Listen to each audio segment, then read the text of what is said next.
Welcome to the Commentary Magazine Daily Podcast. It is D-Day, Friday, June 6th, 2025.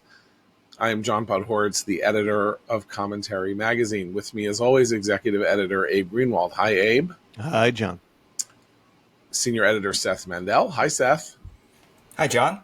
Social commentary columnist Christine Rosen. Hi, Christine. Hi, John. And Washington commentary columnist Matthew Continetti. Hi, Matt. Hi, John. I mentioned D-Day because, of course, 81 years ago, 150,000 troops landed on the beaches of Normandy in the greatest military invasion in world history, with the most startling result of eventually bringing to an end the German domination of Europe and the end of World War II. And this extraordinarily noble moment comes 81 years. We're 81 years later, and we are now consumed by, rather than the existential threats to the world posed by great evil and incredibly selfless acts of heroism and sacrifice and defense of the West. We have an 80-year-old lunatic and a 54-year-old ketamine addict screaming at each other in social media. So this is where we have come to. Now, I texted you, Matt, yesterday, and I said, this is the end of Western civilization, right? And you said, I'm loving every minute of it. So please, take it away. I mean, hasn't been a public meltdown like Elon Musk's since, I don't know, the flight attendant who pulled the emergency exit and let loose the slide, and they went down it on the tarmac. Do you remember that? I mean, I'd forgotten it, but that's a great analogy. That's the last one I can remember. And I have to say, this is part of a pattern I've been observing since last year's presidential campaign, where, to me, Donald Trump comes out as the more normal person. Trump, these scandals in the second term, leaving the whole crypto thing aside for a moment, often come from people who are acting out weirder than Trump, right? So just to follow the timeline here for a second, Elon Musk, 1 week ago today, as we're recording this podcast, was in the Oval Office accepting the key to the White House from the President of the United States, both men having very kind things to say about one another. This was the end of Elon Musk's employment at the White House as a special government employee. He had reached the limit, the statutory limit. His businesses had taken quite a hit, an undeserved hit in my view, especially Tesla, because of his support for Donald Trump, his work for Donald Trump in creating the Doge. And he leaves. Everybody's on good terms. The next day, the administration pulled the nomination of NASA administrator, a friend of Musk's named Jared Isaacman, former astronaut, extremely capable person, also a Democrat. But Isaacman had gone through the committee and in between the committee vote and final vote, Musk leaves the White House. There's some grumblings on Capitol Hill, and Isaacman's gone. After Isaacman's gone, Musk begins attacking the One Big Beautiful Bill, the major Trump legislation, which will basically codify the MAGA revolution. Immigration, taxes, energy, education. There's a lot in that bill. And as I've been saying, Republicans are not doing a good enough job in talking about what's in the bill. So Musk is continuing these attacks. He's allying with Rand Paul. He's allying with Thomas Massie, America's least favorite Republicans, in saying that this bill does not cut the deficit enough. And then yesterday, while meeting with the German chancellor, a meeting which went pretty well, incidentally, Trump is asked about Elon Musk and says he doesn't know what's happened. He thinks that Musk is upset because the reconciliation bill, the Trump bill, does claw back a lot of the IRA's energy credits, which would affect that is, Tesla. You're referring to the Inflation Reduction Act. Yeah, I hate calling energy. it that. I know. I know. So, yes, exactly. The That's the acronym. Biden bill Right. that was essentially a green energy It bill. was the Green New Pretended, Deal. It was and basically the has a Green New lot Deal. of supports for Right. electric Yeah. vehicles, which So of course is Musk's which is business. Musk's business. Right. One of Musk's businesses. Right. So at that point, Musk melts down on Twitter, X, which he owns. And we got to the point where he was retweeting calls for Donald Trump's impeachment and removal from office and replacement by J.D. Vance. He accused Donald Trump of being mentioned in these Jeffrey Epstein files, and said that reason why these Epstein files haven't been released is because of Donald Trump's mentioned in them. There's no evidence of this assertion, and Musk has made many assertions that for which there is no evidence over the course of his time on social media. Trump then responded by saying, the best way to cut spending would be to take away Elon's contracts from government. Then Elon says, well, I'm just going to decommission the SpaceX Dragon, his big rocket. He walked that back. Anyway, it's just a spectacular meltdown, and I think a complete and total misjudgment by Elon Musk about what politics is, the latest in a series of misjudgments about how American politics works.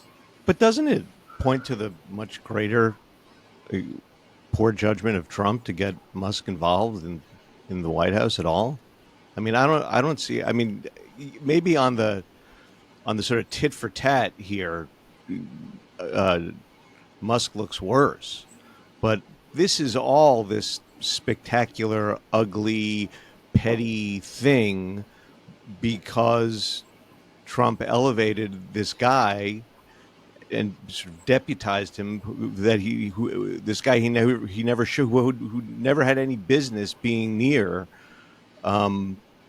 matters of the White House and government. I mean, this is sort of like this is what you get when you bring a guy with a chainsaw and who's hopping around on stage, in to do serious things for your administration. Well, and as an acceptance of the idea that the tech bros, who obviously flattered Trump in this term, but who are always going to be fickle beasts in terms of politics and have their own interests above those of either the nation or the Republican Party, it is an indictment of Trump's judgment there. He was very quick to have all those guys lined up at his inauguration, and all of their patriotic rhetoric is actually marketing for them, but he bought it. So in that sense, I do agree with Abe. It is also... I think whenever Steve Bannon is applauding something, you probably should be skeptical of it being a good thing. And Bannon is very happy right now seeing Musk out. There are obviously political factions within the White House who wanted to see him removed. And so some of this suggests pretty classic infighting and power struggles within in any administration. It's just that it played out in real time on social media in a way that really it has made it the first comic relief of the second Trump term. I mean, I have to push back here. Musk knew what was in the big, beautiful bill. This has been going on for months. He knew exactly what was in it. Trump said that. And In Trump one of his said that posts, he said, well, I don't mind that he's doing this. He should have done it a few months ago. What is Donald Trump supposed to do? Say, I don't want you as part of my coalition? I mean, here's the world's richest man saying he wants to support this guy after he's almost killed in Butler, Pennsylvania. And Trump's supposed to say, no, I don't want you because we might have a blow up down the road. No, you could say I appreciate your support.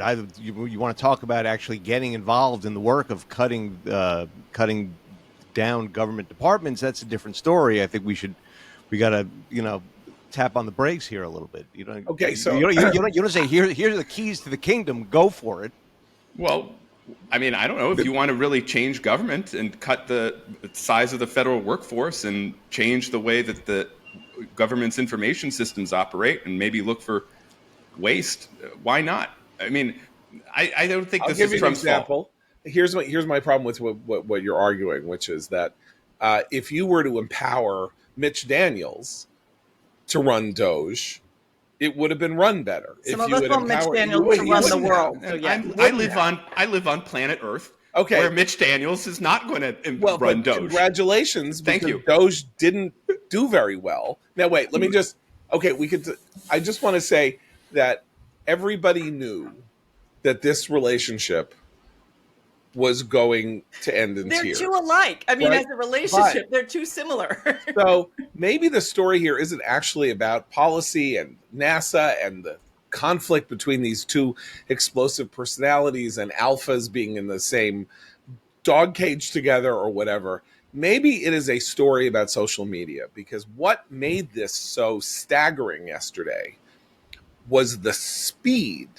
It was 45 minutes from Musk's, saying this bill is an abomination, and Trump saying, I don't know what's wrong with him, to Musk saying, yes, he should be impeached and removed, to Trump saying, I'm going to cancel all of Elon's contracts with the government, to Elon saying he's in the Epstein files. And all of this happened in the time that it takes to watch an episode of Andor.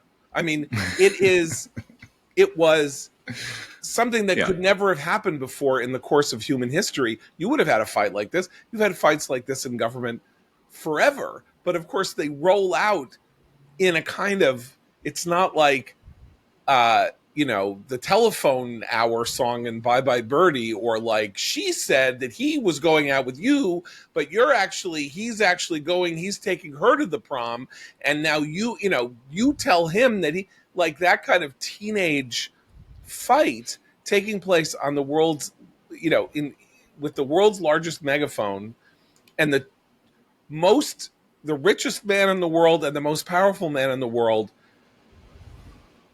going at each other's jugulars in the space of an hour is like, I don't know how civilization is going to survive the existence of this kind of instant communication, because everything just explodes instantly. But I mean, it's a lot of it's just kayfabe. It's just professional wrestling, and you have two figures who are very well versed and adept at the type of performative politics that dominates America today. I mean, the real consequence of this is not the end of Western civilization. It's that Tesla's stock prices tanked. Again, illustrating, I think, a misjudgment. I mean, why did Musk step back? One, he was coming up against that limit of the special government employee. He wanted to stay, apparently, even though his profile had been reduced. He wanted to stay, and he had alienated so many people within the administration that did not happen. But also, he went back to kind of reconnect with his businesses, which are important companies. How did intervening in this bill, which siding with the Democrats to stop the bill, help his businesses, and calling for the president's impeachment help us? It doesn't make any sense, right? And so this, again, I think it's a huge miscalculation on his part, and again, a reminder that Trump is different than most businessmen who enter politics. Musk is the archetype of the businessman who enters politics, because the businessman who enters politics thinks, I'm going to go into the political system. I'm going to run the United States government like a business. I'm going to cut everybody. I'm going to say we need to cut $2 trillion from the budget and thy will be done, right? And I'm going to be the prime minister of the United States, functionally. If Trump made a mistake, it was maybe being happy with Musk taking on that role and using that rhetoric for as long as he did. But think about the ways in which Musk has performed politically since the election. One is he wanted Howard Lutnick to be the Treasury Secretary and not Scott Bessent. Does that show good political judgment? Two, he opposed the continuing resolution at the end of last year, again on the basis that it spent too much money, but with no alternative, and he lost that fight. Then he goes into the Wisconsin Supreme Court race. He spends a ton of money thinking that his presence and his funds will get this Republican over the finish line, and he was wrong. And now he's going against this bill. He retweeted one post calling for Americans to junk the tax cuts in the bill, not just the tax cuts for the rich, which we've previously debated and Congress has rejected, keeping tax rates low. They've accepted keeping tax rates low for everyone. But this post was saying, get rid of all the tax cuts. Just go snap back, so to speak, to the state of play before the 2017 tax cut in order to raise more revenue for the government. That is a complete non-starter. Musk is effectively now on the side of the Democratic Party, opposing this bill with no real alternative and calling for Donald Trump's impeachment and removal. That makes, again, to me, it looks like a terrible misjudgment. Well, I think there you were assuming that there is calculation or judgment going here as opposed to drug abuse. I'm not. Okay, fine. kidding. Then he's making the wrong decisions. Yeah. Right. I mean, he's not even making. He seems to be acting, strictly on passion and impulse, without, it's like the sort of thing where people go, whoa, whoa, whoa, whoa, whoa, whoa, whoa, like maybe put a 2-minute time limit on, when you send out your tweet.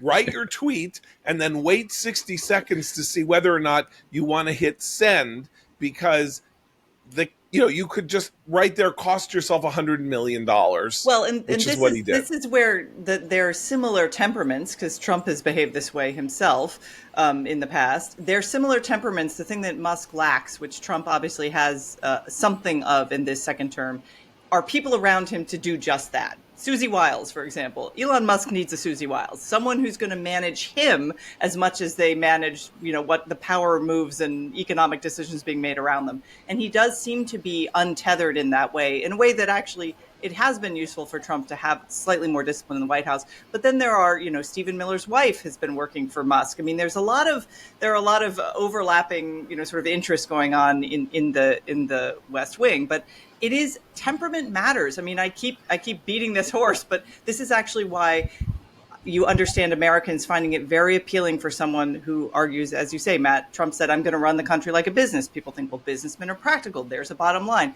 Unfortunately, that's not how our system works, and that they don't actually have to have a balance sheet. So this is a missed opportunity for someone, an outsider like Musk, to come in and talk about our national debt as if it is an existential threat, because it is. I mean, it's not D-Day now, but we still face great challenges as a nation in terms of getting our fiscal house in order. That used to be a Republican message, but it's not for MAGA anymore either. Well, and it would be fantastic if Elon Musk said, this bill is wrong, and in order to make the bill cut the debt more, we need to tackle entitlements. Exactly. He's not saying that. Talking about that. Yeah. He's not saying that. So what is he saying? What is he saying? We'll just stop it. Right. We'll just stop it, and we'll just not achieve what Donald Trump. Tantrum. Yeah. Yes, exactly. Yeah. Right. So, getting to the Trump looks like the sane person, and Musk is the insane person, which I think is a proper evaluation of what's happened. Like this morning, Jonathan Karl of ABC tweeted that he spoke to Trump, and Trump basically said, it sounds like Elon lost his mind a little bit. He wants to talk to me. I'm not sure I want to talk to him.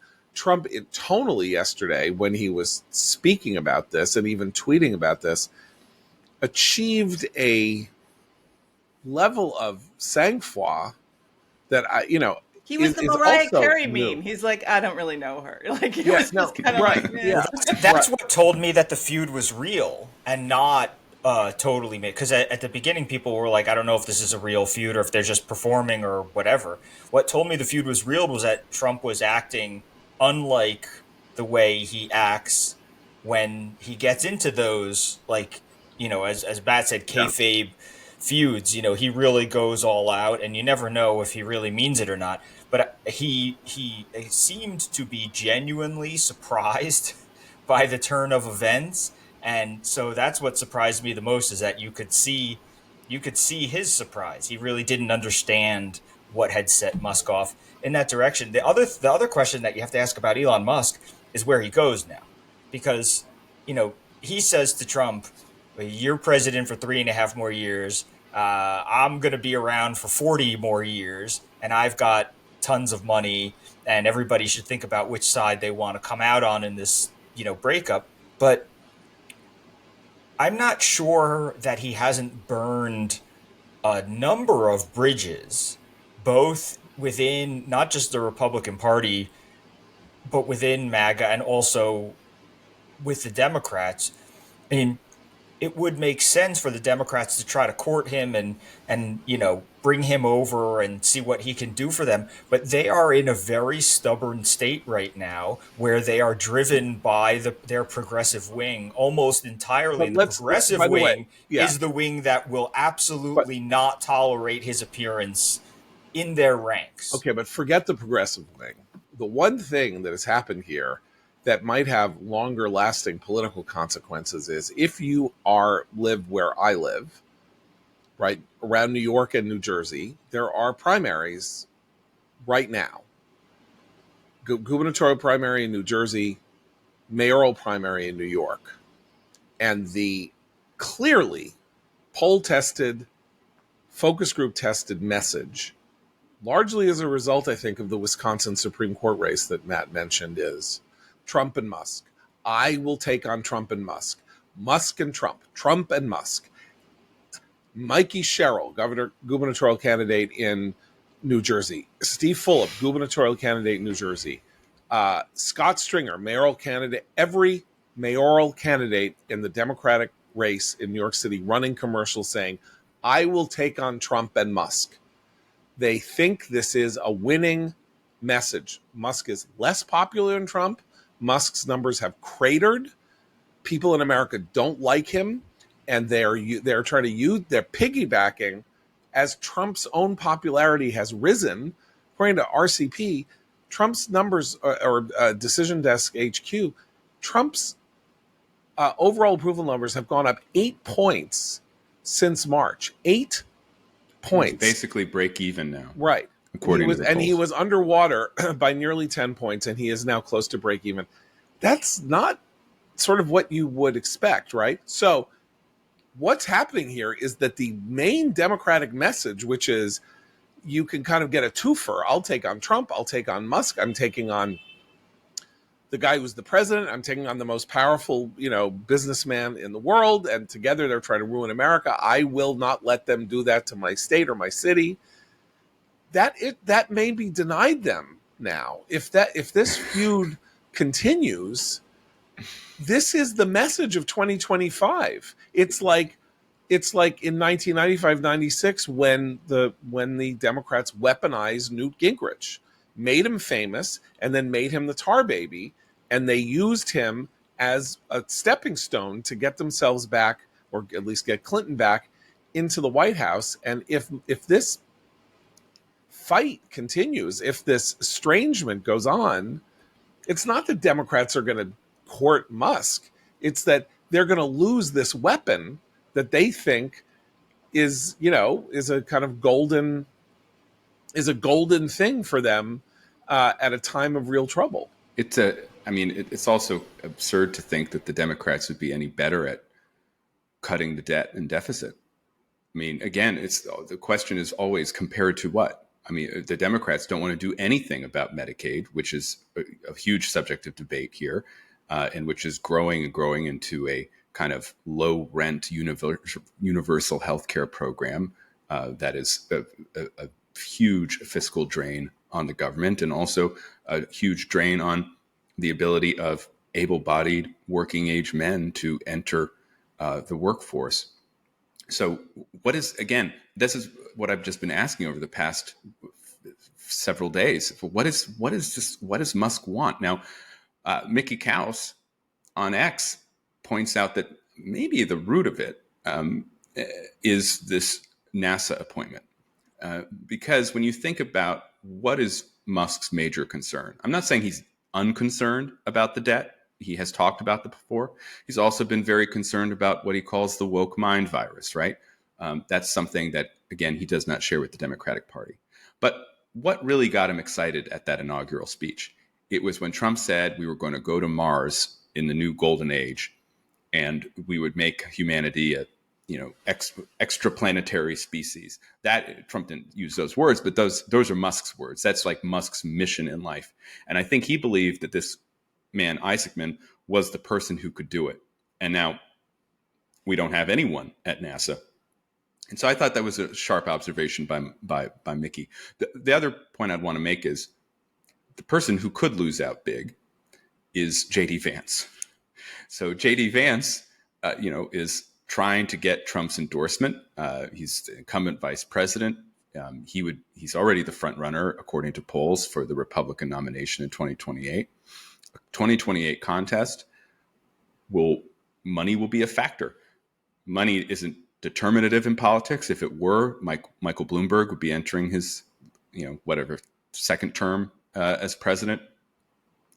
But the fact is, it does have a sufficient it can have a marginal effect, right? It can have a marginal effect. And if that is foreclosed for Vance, that he has to worry about that. Can I read a tweet that Vance put out yesterday that would take, I don't know, the entire Sanhedrin 100 years to interpret fully? Yes. President Trump has done more than any person in my lifetime to earn the trust of the movement he leads. I'm proud to stand beside him. Right, which came last night. Yes. So hours after the implosion. Right. Which means he was sitting around for 5 hours crafting this thinking tweet, about what to say. I'm going to read it again because you need to try to figure out what it is he's trying to get at. President Trump has done more than any person in my lifetime to earn the trust of the movement he leads. Okay. Not to earn the trust of the American people, not to earn the trust and of he's the not world. that old, so his lifetime is a fairly short span in political history. Right. What is he trying to say here? I think what he's trying to say is, I don't know what he's trying to say. He's trying to say, I have no idea where things are going to fall. No, I think he's saying yet, but I have to say something. I think he's saying that the movement, or MAGA, exists independently of Trump. Right? Trump has earned the trust of the movement in my lifetime. In that way, is a subtle way of saying that I stand with him, is an unsubtle way of saying that he's aligning himself with Trump, which is a complete no-brainer in my view. But he's also laying the context, the groundwork for there to be another leader of MAGA. And that's the question: is that movement, can it outlast Trump? It's a no-brainer. I agree that he sides with Trump, but this came after Musk endorsed the tweet saying that Trump should be impeached and Vance should be president, right? So I think it's Vance's way of saying, no, I'm not playing that game with Elon right yet. Oh, he had to. Not yet is what he was saying. He could have just said that. Right. That's why I am, I'm very grateful to you, Rabbi Jose the Galilean, for having interpreted this in this fashion. He is saying Donald Trump leads a movement better than anybody leads a movement, and I'm proud to stand right. But I guess the movement isn't Trump. But why doesn't he just say, I'm not going to become he's not going to be impeached and removed. I'm not going to become president. We don't need another party, which is the poll that Musk has pinned to the top of his X feed now. Yeah. Do we need a third party? Yeah, he could have just said, I'm with President Trump. Ridiculous. Yeah. I am, thank you, But this also, he didn't. That's why. Also add, look, the Democrats only need to win a few seats to take back the House in 2026. All of this fracturing on the right, the squabbling, the infighting, it can help them. I mean, I know, John, that you're saying in New York, New Jersey, they've lost their chief villain in Musk. But the truth is, they're looking at 2026. They don't need to do that much to regain the House to cause the last few years of the Trump administration to just be constant investigation and constant gridlock. So, and he's already a lame duck. So I think the Democrats might do a version of what they did when Musk first came in like a bull in a china shop and just sit back and watch what happens. I mean, they don't have to do anything. These are sort of forced errors. The big, beautiful bill features a $40,000 tax credit, or not, what do you call it? Tax deduction, write-off on the state and local tax deduction, right? The SALT deduction, which used to be sort of like total, and then in the 2017 tax bill was reduced to a ceiling of $10,000, and you have at least 5 members of Congress, Republicans who won in 2022, who have basically said, should this not be in the bill? And they even complained that it's too small. But should it not be in the bill, I'm toast. And there are 4 of us in New York, and there are 4 of us in California or something like that. And we're dead. Goodbye, House majority, right? And we have to fight against it. And so Mike Johnson spent a month negotiating over it, and he got the number up to 40,000. They pulled, they pushed the bill across the line to get it through the House. And it's not going to survive the Senate. I do not think that the SALT deduction higher than $10,000 will survive the Senate. The Senate will certainly not at the level that passed the House. I think the Senate will say what we need to do is keep the tax cuts exactly as they were in 2017. That's how the country has been governed since 2017. We're just going to try to reaffirm the tax cuts. I don't know if it's true that they can't win in 2026 without the SALT deduction being better, but they say it and they think it, and it could already be over. So that's the funny part here is... I think, John, just to interrupt you, I mean, there's a difference between maintaining the SALT deduction as is and increasing the deduction to the level included in the House legislation. The Senate could just, again, write it down, right? So instead of the $10,000, say, 20, exactly. And that will save money by closing this tax loophole or tax expenditure or tax deduction. But it won't be exactly what was passed in the House. And then, of course, the battle will become convincing the SALT caucus that this is the best they can do. And I think that's a winnable fight. Right. But they're going to vote. In the end, as you've said, Republicans in the House will have cannot tank this bill. They cannot tank the bill when it comes back to them after the Senate. If they tank the bill, taxes go up at the end. Massive tax increase at the end of 2025. You don't finish the wall. This is why I think the White House is getting better at it, but the Congress needs to get better at it. Is just saying this is what's in the bill. Yeah, it's not just that your taxes. The Democrats voted for the largest tax increase in history. It's that we have all these new HSA stuff. We have this new educational stuff.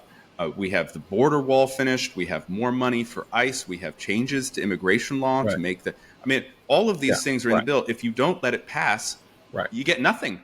But I wanted to talk about the other problem of the CEO coming in and saying, I can run this like a business. Government spending, unlike private sector spending or private sector budgeting or anything like that, is bizarrely dynamic. By which I mean, when government spends money, it has an effect on the larger economy.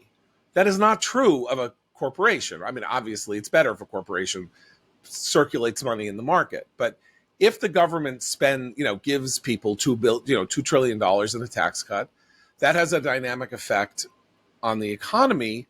It also has an effect on how you score the budget of the United States, because less money will be coming in. And when the Congressional Budget Office looked at the big, beautiful bill, because it cannot or it has no way of evaluating what the positive economic effects of the bill will be. This is a long-term fight over should the CBO and other people use what's called dynamic scoring to say, because we think that keeping this bill will help the economy grow at 3%, and therefore the government will take in way more money than it took in last year. And the net effect of such a bill will be to lower the deficit or lower the debt. But that's not what's going on here. So they looked at the big, beautiful bill and they said, it's going to cost, $2 trillion over 10 years to pass it. And that then hands both Thomas Massey and Paul, whatever, even, budgetary hawks whom I find, I think are responsible people who are looking at a very important thing, to say, whoa, this is really not that great. But Musk comes into government, unlike Mitch Daniels or Rob Portman, these people you say I'm fantasizing could do this, without even the least understanding that you have to take account of this. If you say, we're going to cut X or cut Y or cut Z, because when it comes down to evaluating what the net effects of these cuts are, Yeah. people in government can say the net effect will be to increase. You're not going to save any money. In fact, it's going to cost you money to cut the size of government, because government is one of the two largest, or I don't know what it is, where it is in terms of the overall effect on the economy, one of the second or third largest players in the American economy. Yeah. Okay. But you know what shows kind of the limits of the CBO model of budget out projection is another study the CBO did this week, which is tracking or projecting the revenues from the Trump tariffs. Because on the one hand, they said the big beautiful bill, using their way of kind of baseline scoring, would cost $2.3 trillion over 10 years, or add $2.3 trillion to the deficit over 10 years. And then they turned around the next day and they said, well, you know, these Trump tariffs would add $2.8 trillion to the revenue, which means that if you actually put those two things together, that means the Trump bill would reduce the deficit. Right. But we know that the tariffs would have dynamic effects on the economy, and that you are not going to raise that revenue through the tariffs that the CBO projects. Therefore, just as the tariff projections are not a baseline projection from the present, the revenue, the spending projections and revenue projections in the big beautiful bill aren't a straight line projection for the president, which means that the people should just vote on whether they like the legislation or not. Exactly. I'm just saying that the key thing here is when you come in from business and, you know, somebody says, we need to cut $100 million from our overall corporate expenses to show Wall Street that we mean business about running ourselves more efficiently. You can just do that. Right. It's a process thing. But in government, cutting that $100 million means that you're also spending $100 million less in the, you know, to employ people. Well, but then also have to find other jobs or and stuff also like there that. are people defending that $100 billion. You have to bargain with them. That's what Musk has a problem with. Right. Yeah. Other people. Yeah. Right. You also, I mean, you have people. Yeah. You're going to have. You also have lawsuits, and you know every policy that they put out is going to get within 12 hours a nationwide injunction. Right. From Judge Bobby in some local district court somewhere, but you have to follow through. The thing about government is that when you cut programs that anybody has a vested interest in, there's a certain amount of follow through. You have to fight your way to get rid of anything, to make anything permanent, any cut permanent, anything like that. And you have to be willing to really go to the mat for it, and you have to be prepared for those fights. Well, and they weren't really interested in Musk himself was not really interested in the idea that you would have to fight, that somebody could hit back, and then you'd have to hit back, and there would be this whole dance in the ring over it. He just thought he could come in and slap people and then leave. Well, and to John's earlier point about social media, the political culture now, the American populace is very habituated to short-term thinking, short-term solution type discussion of all these policies. So the CBO tariff numbers are projected over 10 years to reduce the deficit. 10 years seems like forever to most people. And we've become very accustomed to electing politicians who give us the rhetoric of what we want in the short term, and nobody wants to do the long-term thing. The reason we all fantasize about Mitch Daniels in a non-sexual fashion is that he's a long-term thinker. And long-term thinking always has a portion that says, you know what, there might be some sacrifice. And if you compare that kind of rhetoric that's the way people talk about these things to how Trump talks about them, Trump's like, yeah, you'll feel pain. You'll have fewer dolls at Christmas, but that's all for the good. There's no strategy for the long term, and that's actually a real weakness of his communication style. Well, he hasn't been using that line lately, as we've noticed. He learned. He goes. Mitch Daniels knew to go for something that was deeply unpopular, and everybody understood had to be. He changed the Department of Motor Vehicles in his state, and actually got reduced wait times and line times by like and it became a 2/3 or model something for crazy. other DMVs. Yeah. And it became right. and it became a model. And when I heard early in his term, I heard Glenn Youngkin talk about reforming Virginia's Department of Motor Vehicles and stuff like that. It became a model, but it also became the thing that target the thing that everyone hates. Right. It is a miserable experience. You have nobody. It is like it is the Brussels sprouts of government, even though I don't think Brussels sprouts are bad, but it has that reputation. And then if you want to do that, that's the smart play. In order to build on that and go in other directions, then you go, all right, well, he has an idea of what's making people's day-to-day lives miserable and none annoying. of that in Doge, right? There was none of that in Doge. And I do think, Christine, you mentioned, the problem is entitlements. We don't deal with entitlements. So the big, beautiful bill does one thing in relation to entitlements. So, of course, that in Biden's term, there was this massive increase in Medicaid spending, changing the caps. Medicaid is healthcare for the poor, raising the income level that you could access Medicaid. And the big, beautiful bill brings that down some. Doesn't cut it from and also 2021 numbers. And stricter adherence to some of the requirements Work to serve for requirements. work requirements, and of course, anti-fraud stuff, because verification, right? Because this is one of the most defrauded programs in the history of the planet Earth, right? So some effort needs to be made to say people can't get, free health if they can afford it, because they're just taking money from other taxpayers. I read in the Bulwark and other places, Jonathan Cohn, other healthcare experts, the classic thing that happens when people talk about even restraining the growth of something, not even cutting it, but restrain the growth of it. People will die. Oh, yeah. Writes Jonathan Cohn. Millions will die now. Millions are going to die because of a program that was put into place 2 years ago, which would mean that millions of people are alive now that would have been dead in 2023 had it not been for the expansion of Medicaid. Can I use this as an opportunity to attack liberals? Please. Which we haven't done in 40 minutes, and so I feel the urge. The situational ethics of Trump opponents are always fascinating to watch, because the joy on the left at some of Elon Musk's tweets, the kind of the salivating over Musk's completely baseless accusation that Trump is in the Epstein files, is so abhorrent to me, because these are the same people who have been raging for the past 2-3 years, ever since Musk bought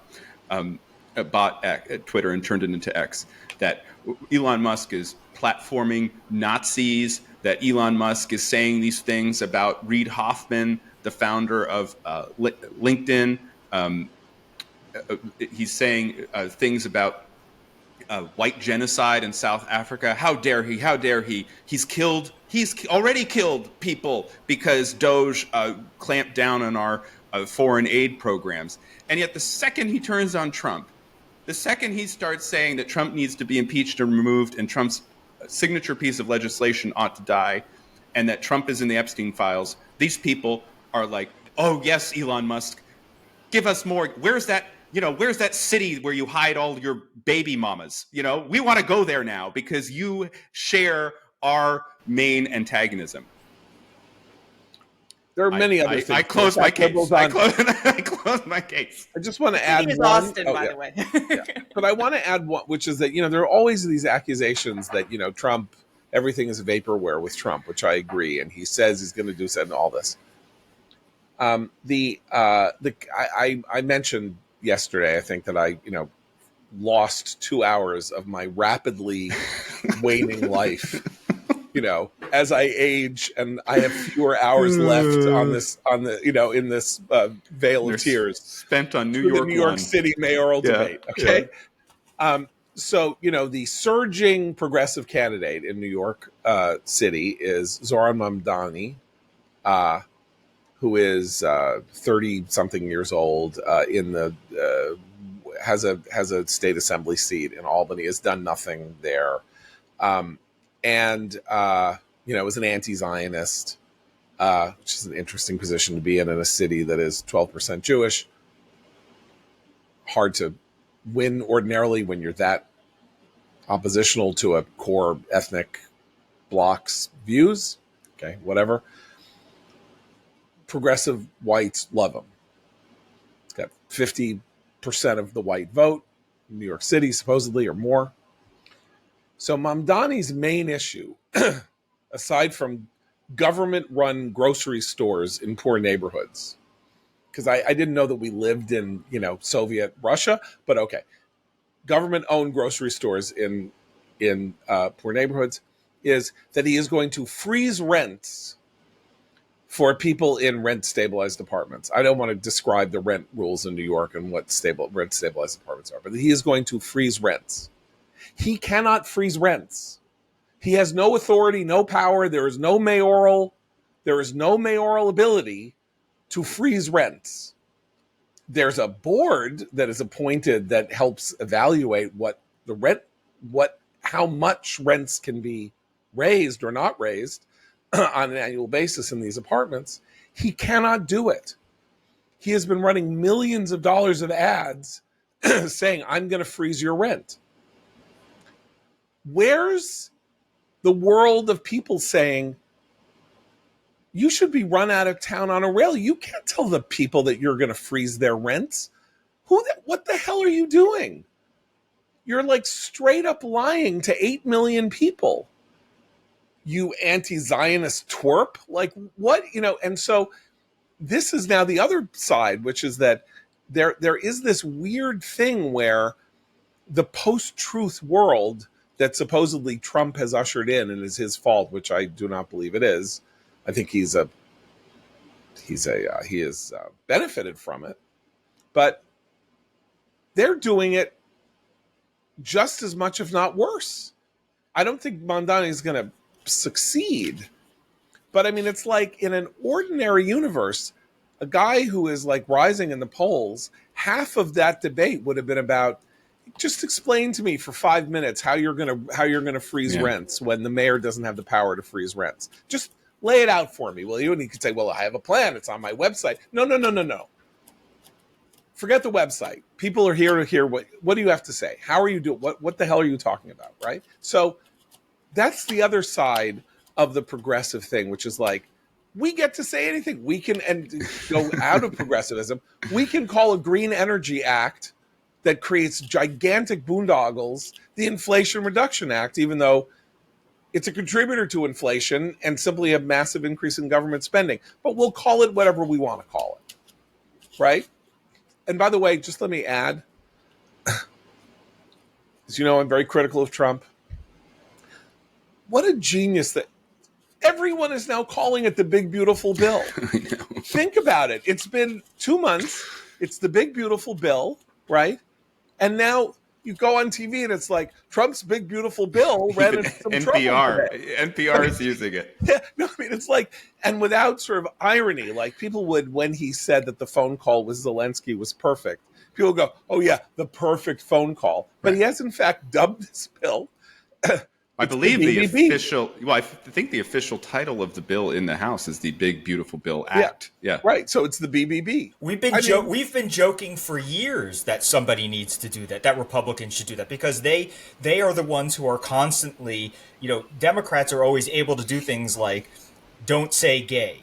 Suddenly a bill becomes known as don't say gay. And when you're reading the Associated Press or some like ostensibly, wire news report on it, it's the don't say gay bill. And this always happens to Republicans. We've been saying for years, right? Just call your bill the awesome bill and see what happens, whatever. And he just gets these like this is very much in his wheelhouse. But I guess now is the test to see how far a big beautiful name can take. It can't get you that far, but I mean, people aren't calling it the 2025 budget bill. or the 2025 tax bill or the Medicaid bill. They're calling it the big, beautiful bill. They're not calling it the omnibus reconciliation bill or whatever the hell you might want to call it. They're calling it the big, beautiful bill. So By this the way, is it a gets you- R126. yeah. things like that kind of branding genius that he has, it gets you far with low information voters because all they hear is that it's a big, beautiful bill. Yeah, right.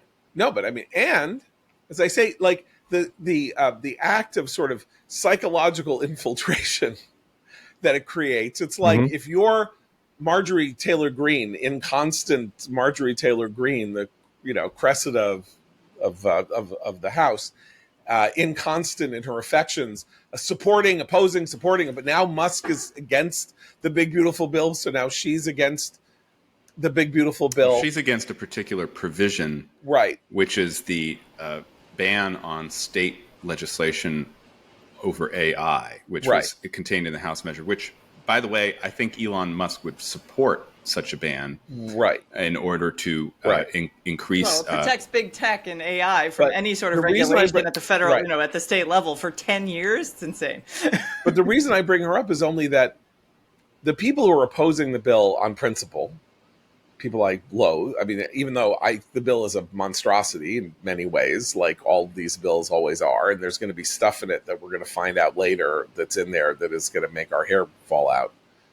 Various provisions that we, are going to be snuck in at the, when the Senate does the 11th hour, and it's going to be. Well, you have to pass the bill to find out what's in it. Exactly right. Okay, but the point is, it's not like she's sophisticated enough to be able to explain why the big beautiful bill is neither big nor beautiful. You actually have to be a person with some policy chops to be able to explain principled opposition to something, and that's another thing that Trump has as a benefit in sort of in the low level, the astonishingly low level of so many people in the House of Representatives, which is that even though they may, in principle, want to, oppose the growth of government or, increasing the deficit, and they need to attack entitlements and all that, they don't know anything. They don't know any about. They know nothing about nothing. They're performers. They're local hacks. They're whatever they are, and so the framing of this really has to happen. Trump framing it this way to say, just walk around saying it's a big, beautiful bill, and I'll have your back and your voters. I'm not going to attack you as long as you say it's a big, beautiful bill. And that's a very successful political gambit, in my view, to forestall and undercut serious questions about. I think the nature of the Republican majority in Congress meant that you had to make the bill too big to fail. So you had to have one bill rather than two. That was a fight we had earlier this year between Mike Johnson and several senators. And Mike Johnson, the Speaker of the House, won that fight because he basically convinced the Senate that the only way this could get through the House would be if you made the bill so big and contained so many things that everybody would have an incentive to stick with it, even if they were angry at other parts of the bill, right? And that's what worked. Now we have to go through the Senate. And the challenge there is that the fiscal hawks, of course Rand Paul, but also Ron Johnson of Wisconsin, don't think it goes far enough. And so you have to figure out how you can increase the spending cuts to get it through the Senate, knowing that you'll probably lose some moderates. I mean, you'll probably lose Murkowski. You'll probably lose Collins. That's two. That takes you down to 51. You can lose one more Senate Republican. Is that going to be a Senate Republican who thinks that these changes to Medicaid are too brutal? It sounds like actually Trump made a lot of headway with Josh Hawley, who is the person who had been defending Medicaid as is up to now. So maybe it means that you might lose Ron Johnson, if he says at the end of the day it still doesn't go far enough. That takes you to 50, and you can't lose anybody else. So the nature of the bill, the fact that it is too big to fail, I think will get you to 50 votes plus J.D. Vance in the Senate, and then we'll go back to the House. at that point, I think that Trump will be able to pull it off the finish line. My point is, it's not just marketing. It's a reflection of what it takes to get Trump's revolution codified into legislation through a very narrow Republican majority in Congress. So there are sort of Jane, the two faces of Trump too. One is this steep learning curve from Trump 1. So Paul Ryan, when he was Speaker of the House, said to Trump, here's what we should do in order to get rid of Obamacare, which you said was your main campaign goal. Pass a bill to end Obamacare with a 2-year end limit. So it's got to be gone by the end of next year, and we will figure out how to preserve the things that need to be preserved that were part of Obamacare. And Trump, who didn't understand what he was doing, said, no, we need to repeal and replace at the same moment. And when finally they cobbled together something like that, John McCain killed it. Now we have this, as Matt, you said, this is sort of in reverse, but it shows a greater degree of sophistication. You have to have one bill. You have to have one bill to make it too big to fail, as you said. I don't think that perspective would have been something that Trump would have been able to grasp in 2017 in the same way, right? He wouldn't. And it's something that Musk does not grasp now. Right. That's the difference. Right. And that is why it never works to bring in these outside guys with no experience in government to work the innards of government. It could be Trump and come in and never have had governmental experience, which I don't think was that great either. But Musk is going around, everyone said like a bull in a china shop. He's smashing this and he's doing that and he's doing that. He doesn't understand what he's doing because there are programs that are, you can't just simply cut off because of, like people are in the middle of getting their malaria shots and after they need a second shot and you're cutting them off and then they're not going to get the second, whatever. You can't do it because government is too complicated, and Musk wouldn't hire somebody who had never been, hadn't learned astrophysics to design a rocket, right? He wouldn't run his business this way. He wouldn't have contempt for the workings of his own business that he showed going around the government like he knew what the hell he was doing. And so Trump is better now, and even though he's playing all these games and all this, better now at understanding that there are complexities here that he failed to grasp the first time around. But there's still, MAGA is still there, very much in the mix inside his government.